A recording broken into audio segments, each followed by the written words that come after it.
Hello, everybody. My name is Marcus Molitzis. I'm here with Carrie Aleveld. Welcome to this week's edition of Daily Kos The Brief. It's our weekly show about politics. And what a treat. Carrie and I are reunited after about a month apart. She was out sick for a while. And then I saw my son off to advanced training back in the Army last week. And it's summer, Carrie. So I think things are going to be a little fluid for a while. I know I got some vacation. You have maternity leave coming up. Yeah, true enough. Oh my So God, so we're gonna, exciting. So yeah, so exciting. exciting. And it's you're just starting, and I sent one off to the Army, and I've got another one who's incoming sophomore. So we're kind of on opposite ends of that spectrum. Right. And so yeah, believe it or not, nobody tells you this, but they grow up. Oh no, don't say that. They That's not grow true. up. We're I had gonna no be idea. different. We're gonna be different. Totally came out of left field. It was shocking. It was quite shocking.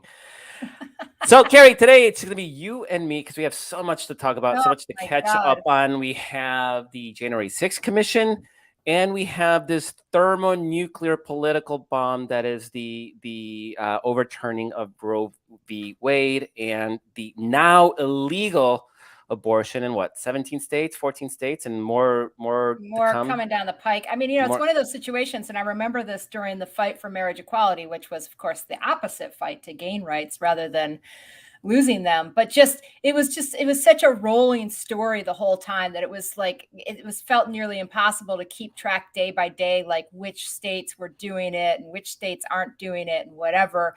But roughly half the states are expected to end up without abortion rights, and some with very, very strict non-exceptions, like no exceptions.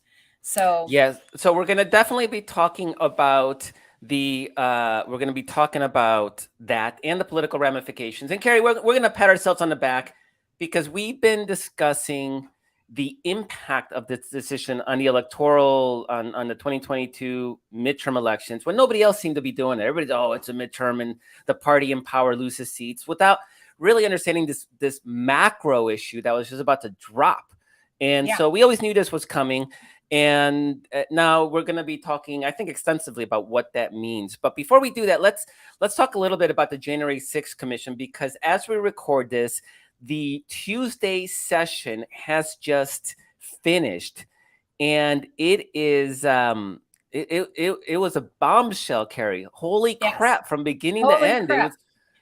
First of all, what's a 25-year-old doing 3 doors down from the president? What's that about? There's always some young aides. I will say that it's not super uncommon. Here's what is uncommon.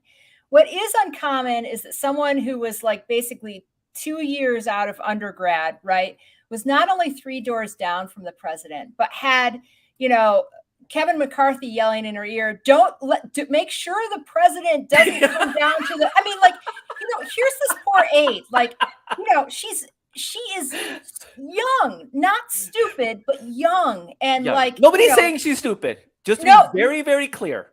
Not at all. She was incredibly poised today. I give her a lot of credit. She's 26 years old, I think now. Yeah. She is coming forward when Mark Meadows is hiding behind,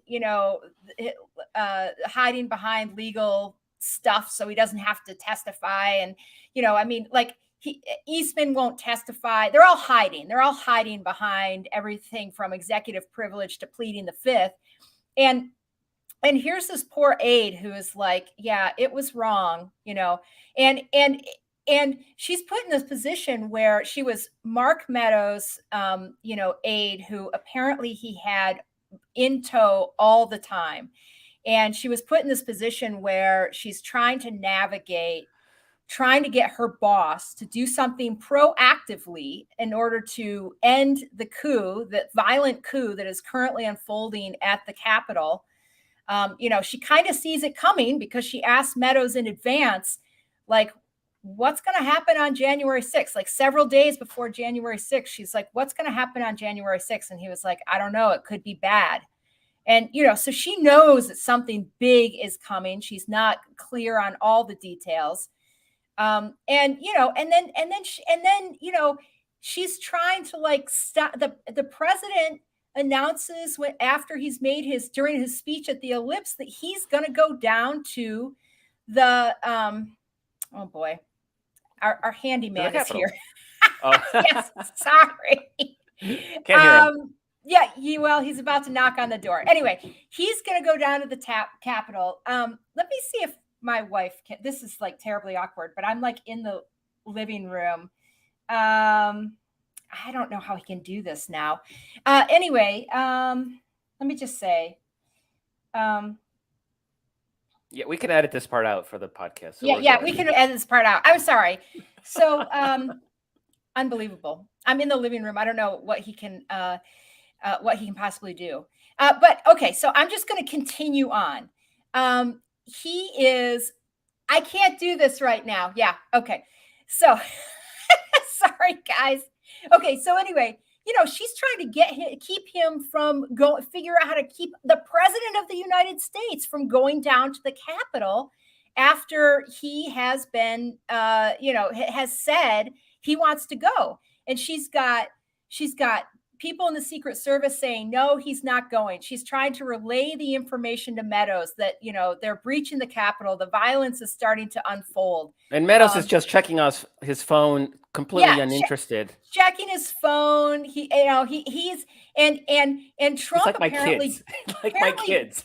Right. Trump apparently, according to her testimony, gets in what they call the Beast, which is like the presidential motorcade, the lead car in the presidential motorcade, and gets in the Beast, and they say, we're not taking you to the Capitol, sir. And he says, yes, you are. And he kind of unloads on them and tries to grab the steering wheel and get them down to the Capitol. And, McCarthy's on the phone with her, Cassidy Hutchinson, saying, I think we should have said her name sooner, but my God, sorry. Cassidy Hutchinson saying, don't let him come down here. I mean, I cannot imagine being 24 years old. And I had some positions that were like, punching just a little above my weight sometimes when I was younger. But I cannot imagine being 24 years old and trying to figure out how you can head off the president, like being put in this position of like trying to figure out how you can head off the president from actualizing a coup that he wants to lead in which people will die and the government will be overturned. And not just any president, but a president who doesn't listen to anybody. Unbelievable. We're not talking somebody where she could come in and appeal to reason and logic and this is the situation. I mean, there was bloodlust in Trump. And she testified that he knew that his supporters were armed. He demanded that metal detectors be taken down. Yep. And that he could then personally lead these armed people to the Capitol, saying they're not here to harm me. They're not here to harm me. Right. Exactly. So he's trying to get me, whatever the quote was, right? But paraphrase. Yeah, harm me. He's basically saying, look, these guys aren't after me. So that, that AR-15 that guy is wielding or those people are wielding, like, don't worry about that because that's not for me. Like that's his MO. And I thought Frank Figliuzzi, who is on MSNBC, he's a former FBI assistant director, made a really good point that Hutchinson's testimony sort of takes Trump past the point of passively sitting at the White House while this violent coup is unfolding and refusing to do for hours to do what needs to be done to call off the dogs, right? It takes him past the point of passively not trying to stop the coup, but in fact, actively trying to cause it. I mean, knowing that there's people with weaponry, really pushing to the part where he encouraged everybody to go down to the Capitol, and he was going to come with them. A lot of that stuff was extemporaneous. The stuff about Pence not having the courage to act was extemporaneous. Like he just did that on his own, not part of the original speech as planned. So, this is just it is just every hearing turns into a worse scenario for Trump. And, there were other surprises like Liz Cheney, the vice chair of the committee. She played testimony from Michael Flynn, former, general, was he a general? He was like a Yeah, lieutenant. he was Yeah, general. No, general. he was a former general and former national security advisor to the president, right? He's taken the fifth on whether or not he believes in the peaceful transfer of power. They show his deposition. Flynn, do you believe in the peaceful transfer of power? And he says fifth. He takes even the fifth on that question. And he even huddles with his lawyer for 90 seconds to decide whether that's a question they want to answer. Right. And here's and then she asked, and Liz Cheney asked, like, morally, like, let's not legally, just morally, right. Is it okay to overthrow the U.S. government? And he took the fifth on that question. Yeah. Do you believe the violence on January 6th was justified? The fifth. I mean, this is just like, you just can't, like, that just got thrown in there and I think a little overlooked. But here we've got this guy who was like national security advisor to the president saying he's taking the fifth on the freaking peaceful transfer of power, whether he believes violence was justified. It was crazy. And then, this is the first. Oh, sorry. Go ahead. No, go ahead. You no, I was going to say, this is the first hearing that made a direct connection between Trump and January 6th. You had Brit Hume even last week saying, oh, Donald Trump was just surrounded by really crooked people, right? Everybody, I don't understand why they keep trying to protect him when it's so obvious that Trump is a ringleader.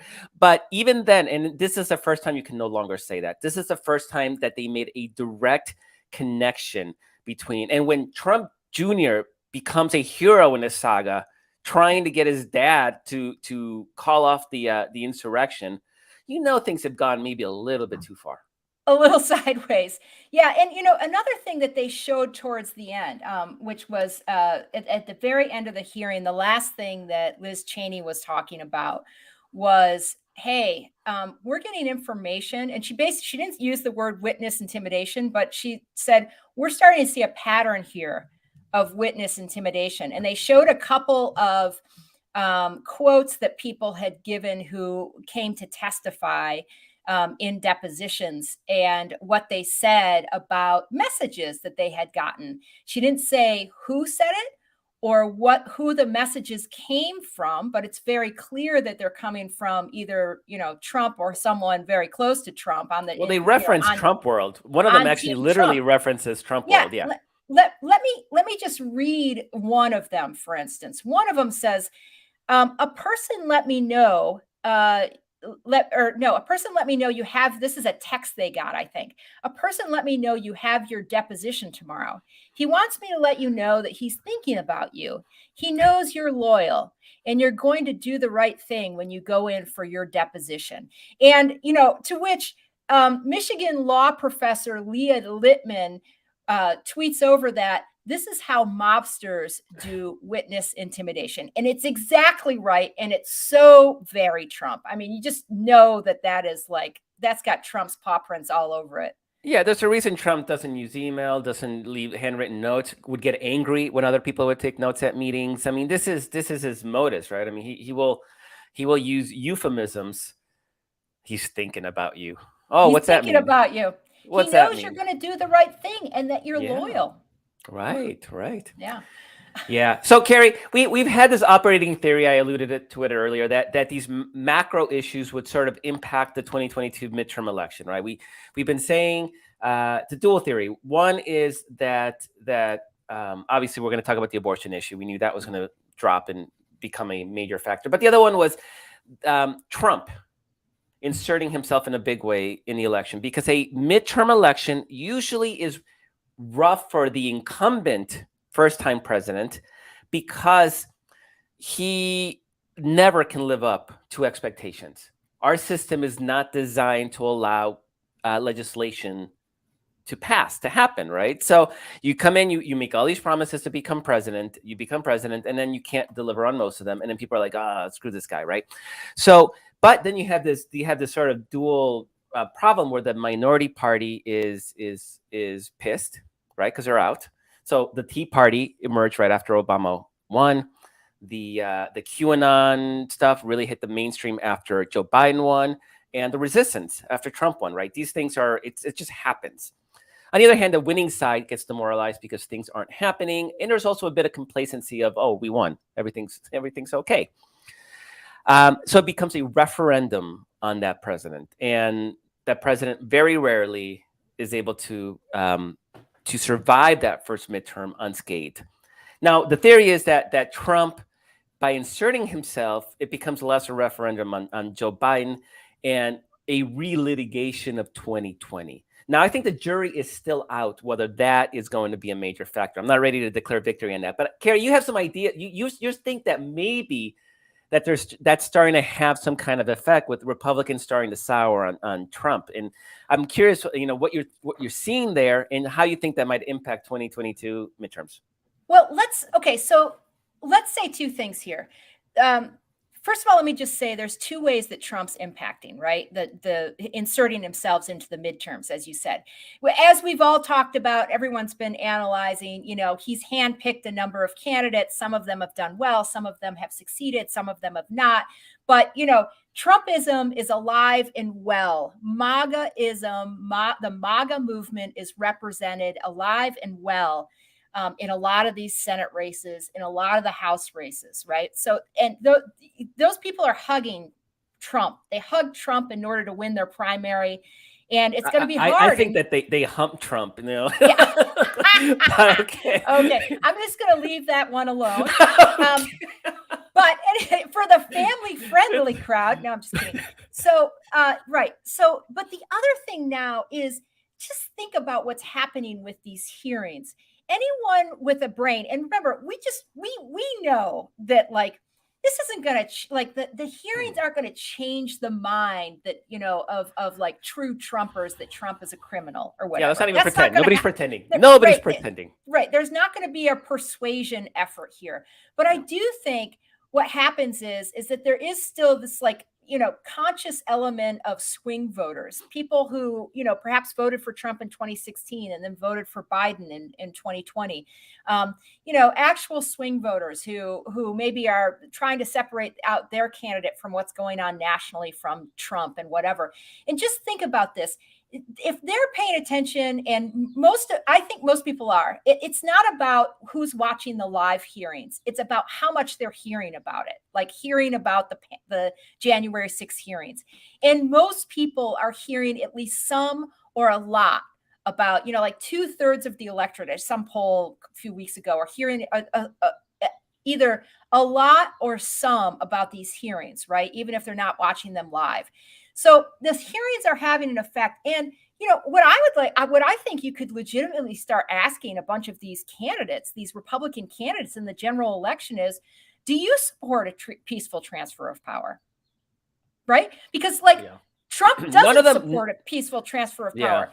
Michael Flynn doesn't support a peaceful transfer of power. So do you believe in a peaceful transfer of power? Because, Congress actually plays somewhat of a role in that, as we now know. I mean, they shouldn't play an outsized role, but they can if they want to insert themselves. This is a totally fair question.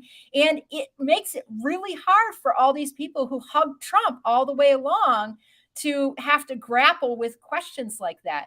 Well, if you believe in a peaceful transfer of power, do you support what Trump did, right? It leads to follow-up questions that become very problematic for them. So the January 6th hearings are presenting a new way in which Trump can easily be inserted into the general election. And let me just say one other thing.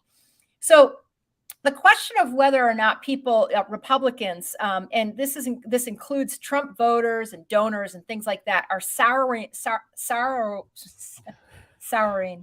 whatever, on Trump a little bit. You guys know what I mean. Come on, give me a break. So, but anyway, they are. I'm sort of a faithful, listener of the Focus Group podcast, and we've had Sarah Longwell, who's the host of that, on here. She's a friend of mine from DC. She's a never Trumper. And this focus group podcast, she just did 2 focus groups of Trumpers. One was a focus group of Trumpers who voted for him in both elections. One was a group of people who didn't vote for him in 2016, and she calls them reverse flippers. then did like what they saw during his presidency. I mean, mind blown, but whatever. Did like what they saw and then voted for him in 2020. Okay, so these are bona fide Trump voters. And they are the focus group, she said, for the first time ever. And she said, I would never base anything on just two focus groups. The difference here is that I have been doing focus groups for years with Trump voters, and I have never heard any of them a majority of them in any way suggest that Trump shouldn't run in 2024. She said, for the first time ever, not a single person in either one of these focus groups that she just did, I think within the last week following, as these hearings are unfolding, first time ever, no one said Trump should run in 2024. They all wanted somebody else. And she said, it's not like they were saying, oh, I don't like Trump and, I've soured on him, right? It's just that they might have multiple reasons. They might not like the way he reflects on them for having voted for him. They might not think he can win, which is a completely reasonable, conclusion that he's like too divisive. But anyway, this, along with some polling and some stuff from Politico, it doesn't mean that Trumpism isn't alive and well. It is totally alive and well. I think they want Trumpism without Trump baggage.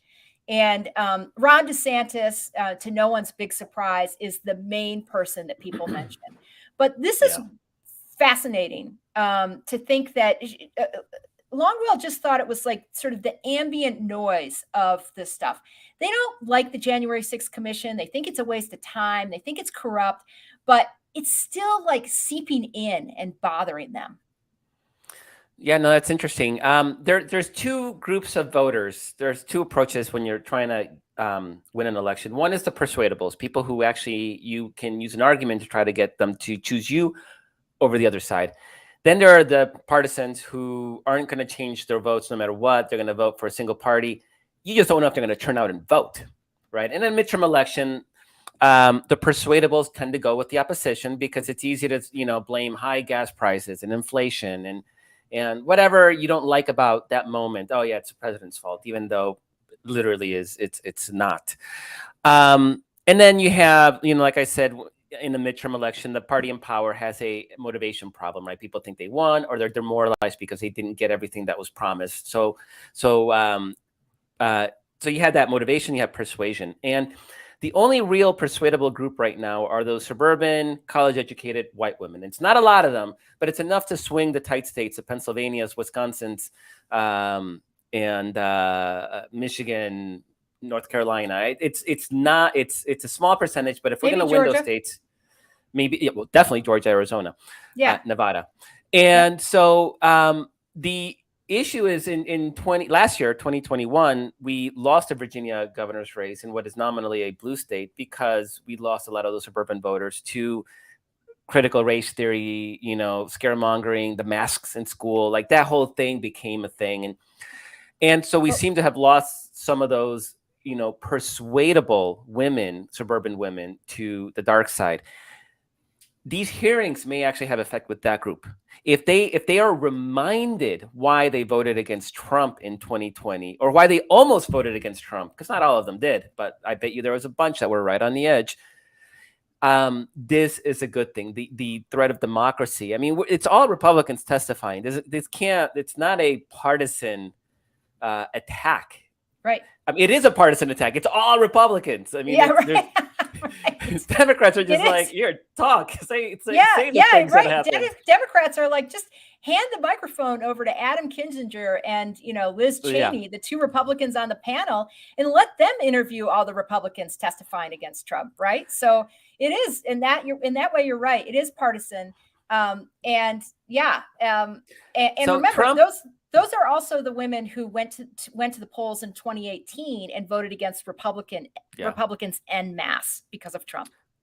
And now we have a assault on abortion that directly targets one of their rights and that of their daughters and sons too. I mean, this is not. There's no gender. This affects everybody. I mean, it's an economic issue. It's a medical issue, and And so there's a real chance there, I think, that Trump has an effect. And he's already had an effect by giving us such gems as Herschel Walker in Georgia and Dr. Oz in Pennsylvania. So we may actually win a couple of hard seats thanks to Donald Trump's primary meddling. So, but it still remains to be seen if Trump's president itself will have that big of an effect. So I still haven't seen it anywhere in the polling. You know, it's still theoretical. But abortion is not, Carrie. Abortion is not theoretical. And to your point, there's been a lot of polling recently, and I can go over some of it, but just to your point about, suburban women, I typically think of them as college educated. I think it's a diverse group. Lots of people of color and white folks and whatever, but to college, the biggest divide on the abortion issue is really among college educated voters and non-college educated voters. I mean, it is gender too, right? We'll see that later in polling I talk about, but like women are much, much, much more interested in the issue as a top 3 issue than men are. The economy is the top issue for men, seems to be across the board, right? But I just want to throw this out. The CBS, the NPR poll found that 69% of college graduates opposed the ruling that overturned Roe. Whereas, so that's like basically 70%, 7 in 10 college graduates opposed the ruling overturning and that's Roe. All gender, right? That's all gender. That's everyone. So this is college educated. Like they got a college degree. For voters who didn't graduate from college, they're evenly divided. It's 47% opposed and 47% supported.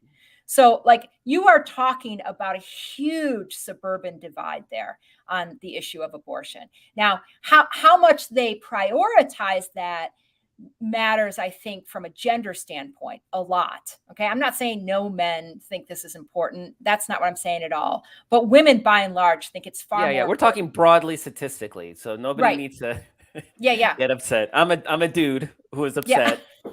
I know statistically, I may not be in the majority of my particular group. Yeah. So go on.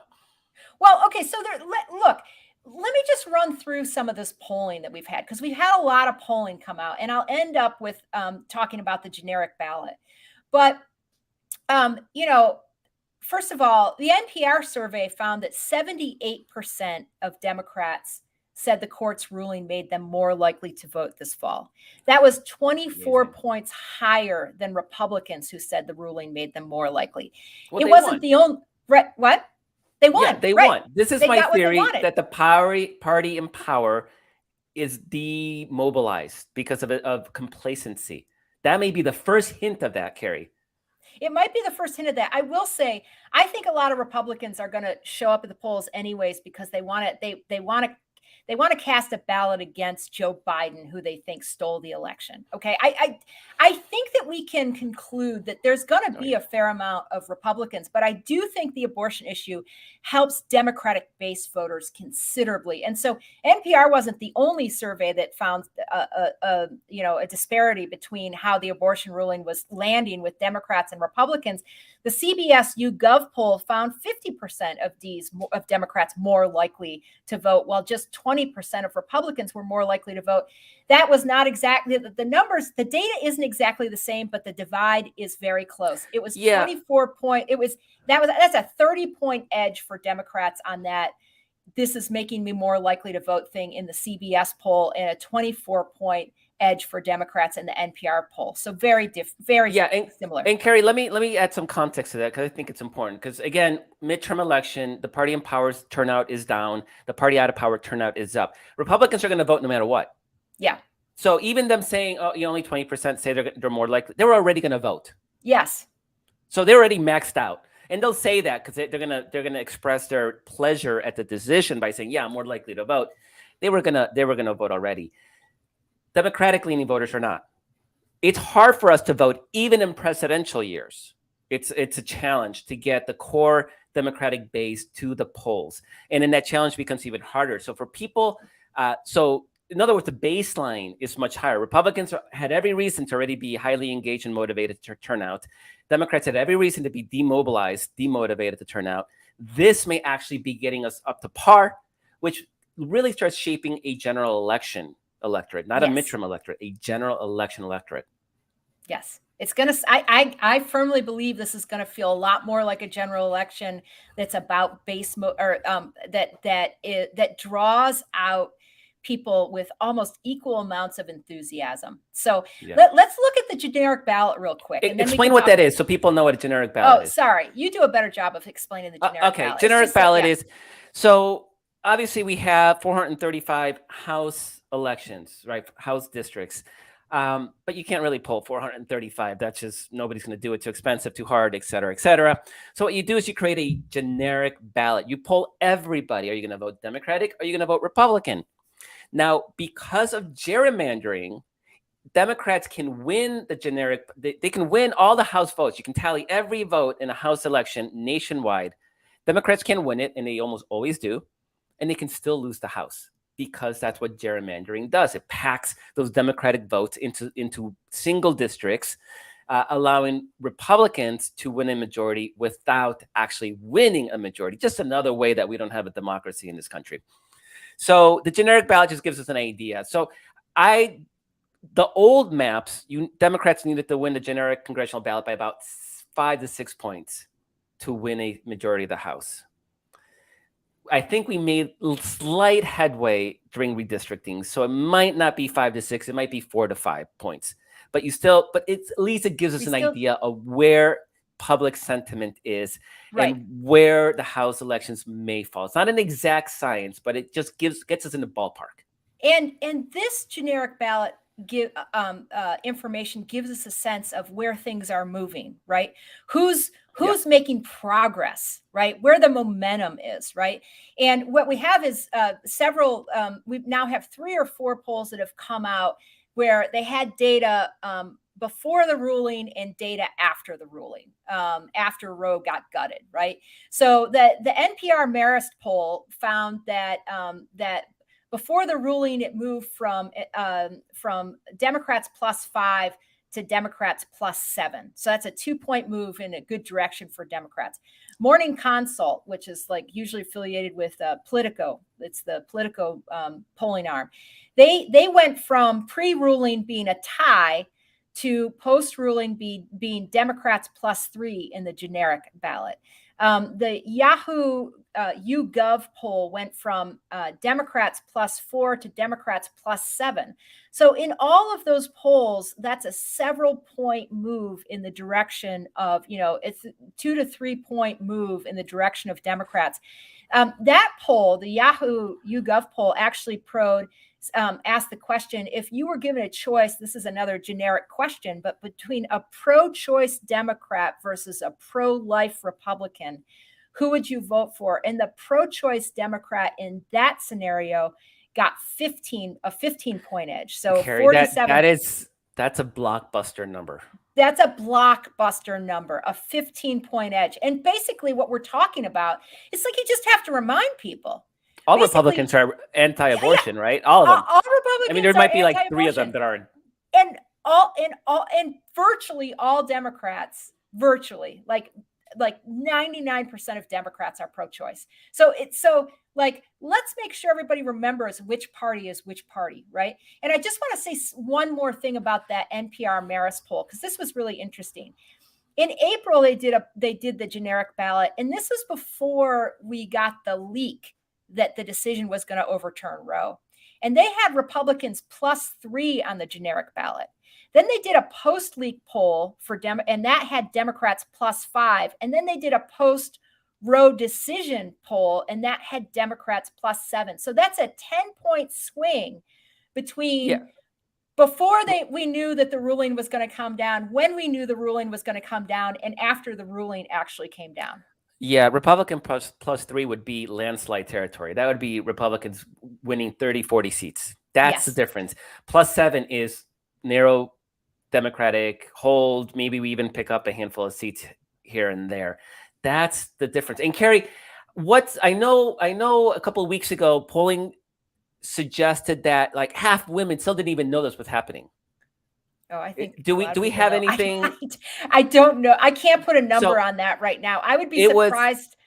if there's people who don't know. I think there's a lot of people, because we see stories of women showing up to clinics and like shocked that their appointments were canceled. Well, here's what I mean. I think a lot of these clinics had to call people and say, look, it's, I mean, if they didn't know before, they know now, anyone who was planning. But what I will say is, I think there may be some women who didn't know it was happening, right?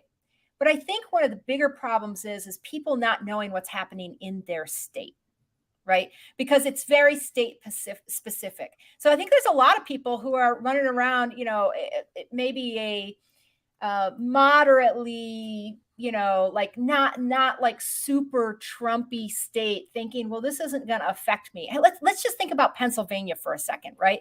Pennsylvania is a good example. Pennsylvania has got a Republican state legislature, and right now a Democratic governor. And of course, there's a huge gubernatorial race there this fall between Josh Shapiro, the Democratic president, very pro-choice. I mean, the Democratic gubernatorial nominee, very pro-choice. He's the current attorney general, and State Senator Doug Mastriano, who wants to end abortions, quote unquote, period.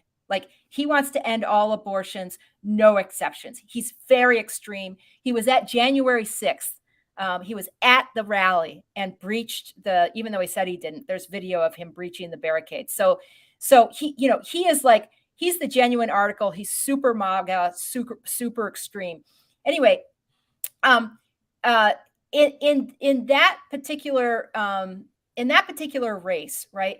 I think it hasn't quite sunk in for a lot of people that the governor of their state is the difference between an all-out ban on abortion there and that's going to be reproductive freedom, right? Because the veto pen of a Democratic governor is the difference between not having, and I think, and this comes out in the polling, because there was a recent poll that was taken after the leak but before the ruling. So, right, we have to take this with a little bit of a grain of salt, because the passions may be even running higher now.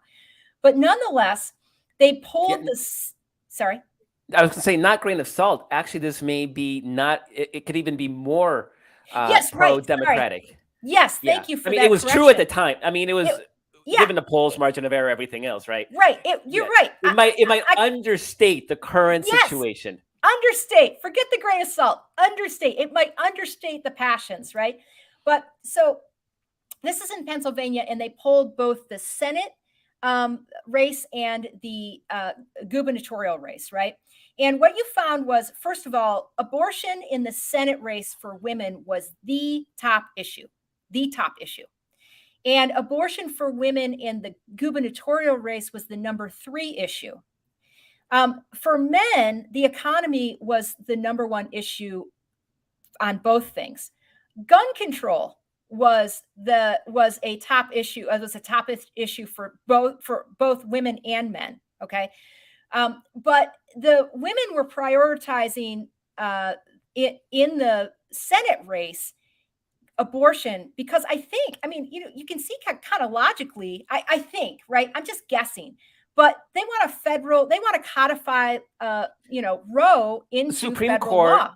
Is a federal, institution, and they were approved by senators. Right. So I think it's logical to think Supreme Court, abortion, not my state.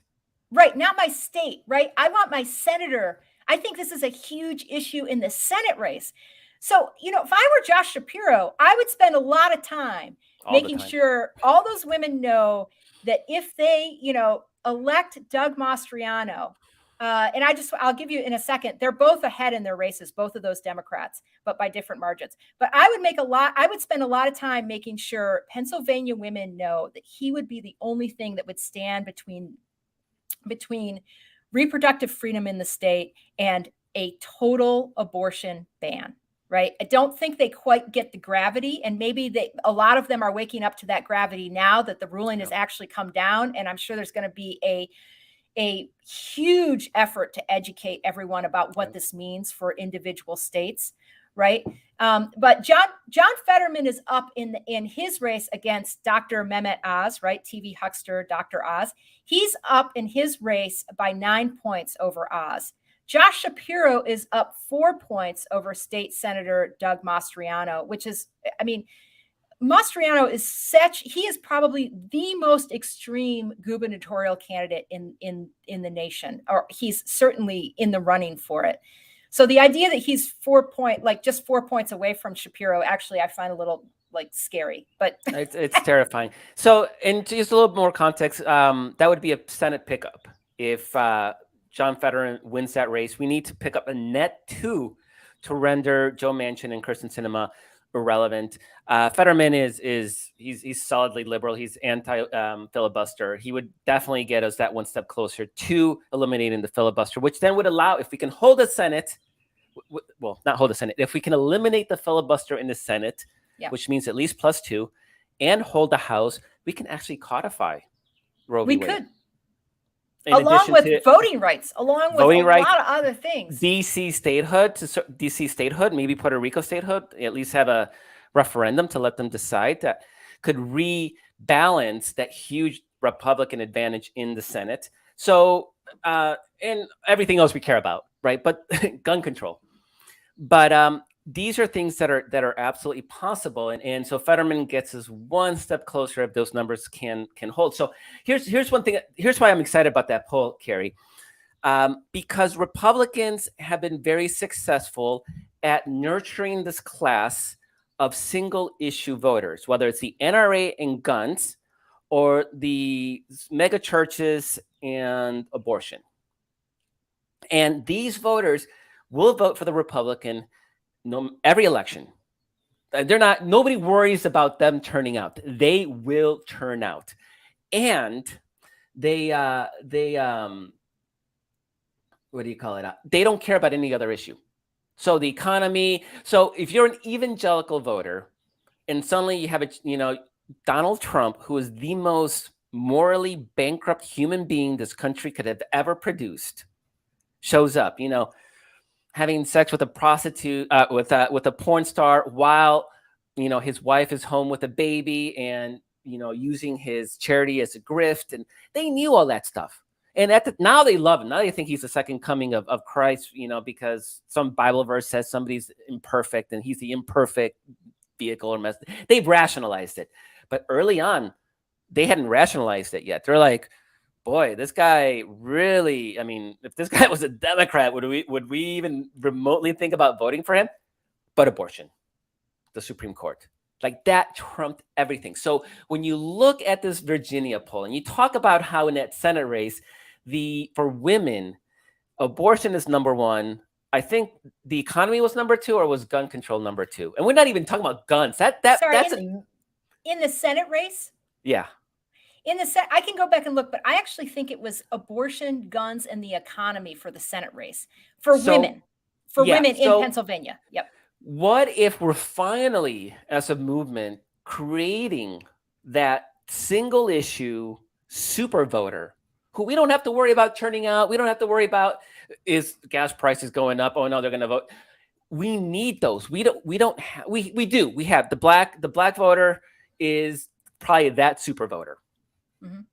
But if we can expand that base of single issue Democratic voter, it changes everything, Carrie. So everything. True. Just 5-10% extra people we can depend on. We don't have to worry about turning them out. Not only that, they're going to be the foot soldiers.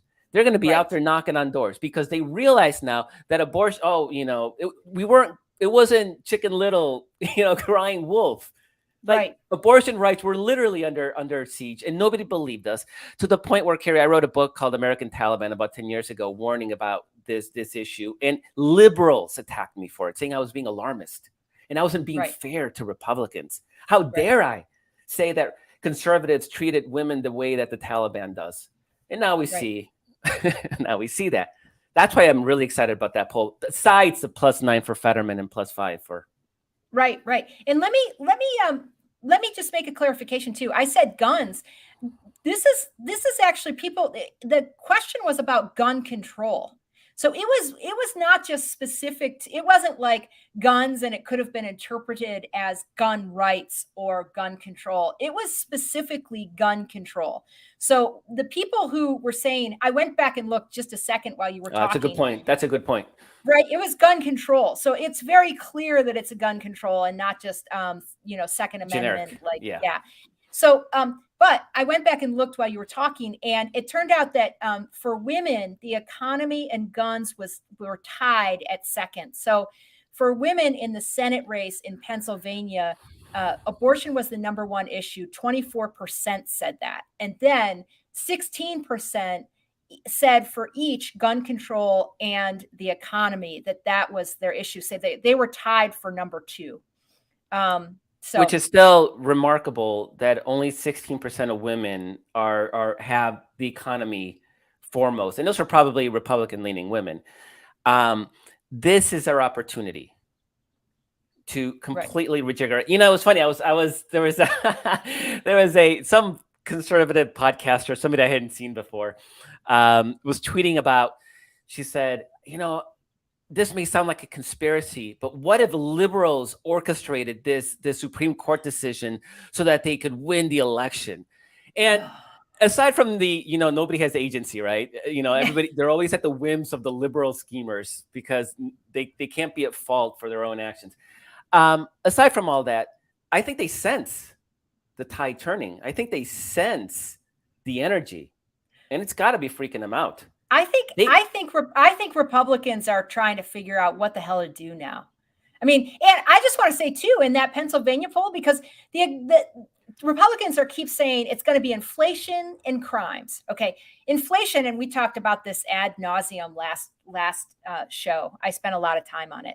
Inflation is a bad issue for Democrats. It's bad for Biden. It's bad for Democrats. Yeah. There's no way around it, right? It doesn't matter whether you think this is a manufactured thing through the way the media has covered it, or whether it's really hitting people where it counts. They are pessimistic about the state of the economy right now and inflation. But crime registered nowhere in Pennsylvania. It was in single digits. It wasn't a top issue for any voters. So that whole, we're going to run on inflation and crime. They can run on inflation. I don't know how they're running on crime. Maybe it gins up their base, but man, they aren't winning over anyone on crime. People are, I think at the moment, way less concerned about crime than they are about mass shootings. So, yeah, no, I mean, that's the crime. I mean, that's a crime. That's okay, yeah, run on crime, the crime of children getting gunned down in schools. Right, getting run on slaughtered. That crime.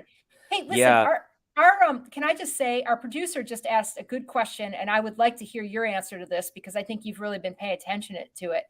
Do we need to have new leadership in the DNC, and also in not just the DNC, I would say, but also on the Hill?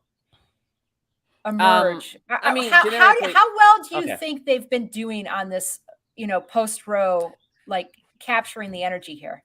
That's funny. That question's funny because I was just gonna say that another sort of side effect of the Supreme Court decision is that now nobody's thinking about Joe Biden, really. The Supreme Court is the focus. So any liberal that might have been like, oh, Joe Biden, didn't do this or that, or real anger at things like no student debt relief, Supreme Court trumps everything. And so Republicans are still going to be like, Joe Biden, and maybe it'll resonate with their crew. But as far as demobilizing our side, I think Joe Biden has been rendered irrelevant. To answer the question about the DNC, DNC is irrelevant. Everybody's so fixated on the DNC. DNC, all I do is send money to the state parties. DNC is not an organization that does anything other than send money to state parties. So they'll raise money and they'll fund the Wisconsin. They'll do that fine. And Jamie Harrison, who runs the DNC, is a good guy. He was a grassroots organizer. I mean, if you're not happy with Jamie Harrison, then there's just nothing. But the DNC is not an organization that actually develops message. It's not an organization that can in any way control what Democrats are saying or doing. And that's key. So do we need better leadership? Yeah. I think it's time. You're not talking about the DNC though. You're talking about No, congressional I'm leadership. I'm Yeah. talking why we need new blood. I mean, and I don't want to be ageist because it's not about an age thing, as in how old they are. It's about how long they've been in DC. That age. I am ageist. I mean, what's the word for that? I am longest. I am tenurist. However long they've been in DC, where they cannot escape the pull of trying to be collegial and trying to, play by certain rules when Republicans don't play by any rules. They stole a Supreme Court seat. They've only won one election, presidential election, popular vote in the last 30 years, yet they control the Supreme Court with a 6-3 majority. How? How is that possible if you're playing by any sort of logical rules of democracy? And they're not. I mean, they're not even pretending. They think it's freaking hilarious. And they almost took the final step, right? That's what January 6th commission is all about. So do we need new leadership? Yeah. Luckily, I don't think it matters right now. Can I play devil's advocate? Oh, you don't even have to play. You can disagree. Don't feel the need to. Doesn't have to be devil's advocate if you disagree. Here's the reason. I mean, I am seeing from a lot of activists, we're really disappointed that they're not being more specific. It seems to be there is the sense still, I don't get it, but like I heard a story about, someone who was kind of on the inside of the DC consultant world who was saying, no, those guys are assholes. Those guys, yeah. Yeah. The White House doesn't want to spend too much time talking about abortion because they've been told that the polling isn't doesn't help. I'm like, really? Well, which fucking polls are they looking at? So Harris has kind of been dodging some.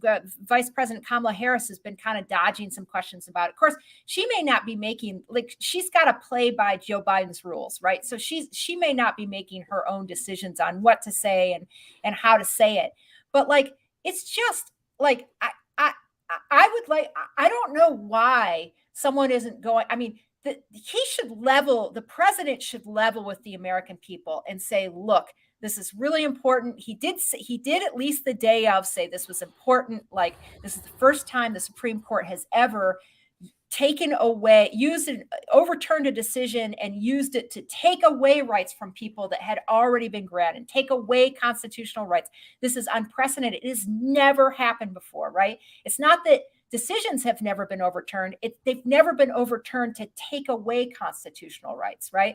And he at least said that. But why not have a campaign where you say, look, we will codify this into law. I want to sign that bill. And in order to do it, we need to elect 2 more Democratic senators, who have pledged to who have pledged to end the filibuster in order to do this. And trust me, all of those Democratic candidates right now are saying, hey, I'm your person. I'm going to overturn the filibuster in order to codify Roe and probably more, voting rights, et cetera, go down the line. But why doesn't the White House just freaking lay it out? Because then if we don't net 2 senators who will do that, you can say, I ran on this and I wanted to do it, but I just don't think we can do it because we're 1 senator short or whatever it is.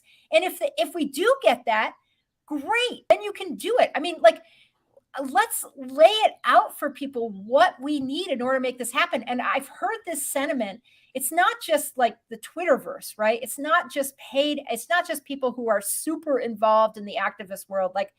I heard a random person at a rally. You can say, well, that's activism, but on NPR saying, I'm so frustrated with our Democrats because they just don't act. And I actually had a friend of mine come up to me. She's liberal, but she's not super activist. And she's always asking me how things are going whenever I see her. We don't see each other that often, but every few months, right? Always asking me how things are going because she can't keep up with everything. She's got 2 young kids and she's liberal, but she works as a psychologist, whatever. And she asked me, what do you think about this? Because a lot of my friends are saying, Democrats aren't doing enough. They aren't trying to codify this into law, and they're frustrated with Democrats. And I said, well, first of all, I get being frustrated with Democrats. we don't have the luxury right now of not voting. So tell your friends to vote. They've got to vote Democratic. But absolutely, we need to organize and get new leadership in there. We need to have leaders who will. So I don't disagree. I don't disagree with that. We're running out of time, so I just want to ask you this question because you have direct insight into this, and I'm really curious. You said Vice President Kamala Harris, she's limited by being sort of, having to follow the party line with Joe Biden in the White House, right? Joe Biden wasn't limited when he came out in favor of gay rights. He actually gave a lot of trouble to Barack Obama at the time, right? And that Harris was a problem for had Obama. An even more of a right to come out and oppose the White House. Not to be opposed, right? They're not opposed, but be more aggressive than Joe Biden is wanting to be, right? How big was that for gay rights for Joe Biden to contradict Obama? Oh, that was very, very helpful. And I'm unclear. I'm a little unclear how premeditated it was. I'm not sure because I talked to the person who watched it unfold on set and was like, they were scrambling. People were, because I wrote a book about those years and people were scrambling and like, oh my God, what did he just say? His aides were like, this is a typical Biden moment where Biden just said the thing that no one's supposed to be saying, right? But that absolutely mattered, regardless of whether it was premeditated or he stumbled into it. And I do think it's what he believed. So I don't think it was disingenuous. I don't know how premeditated it was, but it absolutely was a piece of what helped box President Obama into coming out. He could not, there were a lot of things happening, right?